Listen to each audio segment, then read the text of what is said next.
ഈ ഇല്ലാത്ത നെറ്റും വെച്ചിട്ട് ഗൂഗിൾ മാപ്പും വെച്ച് പോണത് എടുക്കാന്നറിയോ? പറഞ്ഞുതരാം. ഇന്ന് സൺഡേ ഹോളിഡേ ആണല്ലോ. മക്കൾ ലൈഫ് ഒന്ന് ആനന്ദകരമാക്കാൻ വേണ്ടിയിട്ട് ഞങ്ങൾ പുറത്തിറങ്ങിയതാണ്. ഇറങ്ങിയ നേരം വളരെ നേരത്തെ ആയതുകൊണ്ട് എങ്ങനെയൊക്കെ അവിടെ എത്തി. പിന്നെ കുറച്ച് തപ്പി പിടിക്കേണ്ടി വന്നു. ഞങ്ങൾ പോയത് വേവ് ലാൻഡ് എന്ന് പറയും, കോഴിക്കോട് ഭാഗം തോന്നുന്നു.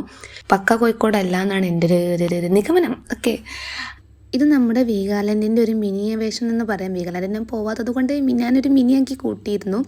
സംഭവം അടിപൊളിയാണ് കേട്ടോ. നമ്മളെ മക്കൾക്ക് നമുക്കും അടിപൊളിയാണ്. പിന്നെ ഇവിടെ ഫിഷിംഗ് ഒക്കെ ഉണ്ട് കേട്ടോ. ഫിഷ് മസാജ് ഉണ്ടായിരുന്നു. ഇപ്പം നിങ്ങൾ കാണുന്നത് ഫിഷ് എന്നെ കടിച്ചപ്പോൾ ആദ്യത്തെ എക്സ്പ്രഷനാണ്. പിന്നെ ഞാൻ കയറിയതേ ഇല്ല, ഇറങ്ങിയതേ ഇല്ല. പിന്നെ നല്ല ഇതിൻ്റെ പേരെന്താണ്, എന്തായാലും നമ്മൾ ബാത്റൂമിൽ കളിക്കില്ലേ, അത് തന്നെ, പാട്ട് വിത്ത് ഡാൻസ്. ഒരു പാട്ടിട്ട് നമ്മൾ ഡാൻസ് കളിച്ചാൽ മതി. പിന്നെ ഇതിൽ കയറാൻ മൂപ്പർക്ക് ഭയങ്കര ധൈര്യമായിരുന്നു. പിന്നെ അതിന്ന് ഇറങ്ങേണ്ട ചങ്ങായി. പിന്നെ എനിക്ക് ഇഷ്ടപ്പെട്ട റൈഡ് ഇതായിരുന്നു കേട്ടോ. കുറേ കാലമായി ഓടിക്കണം വിചാരിച്ചു.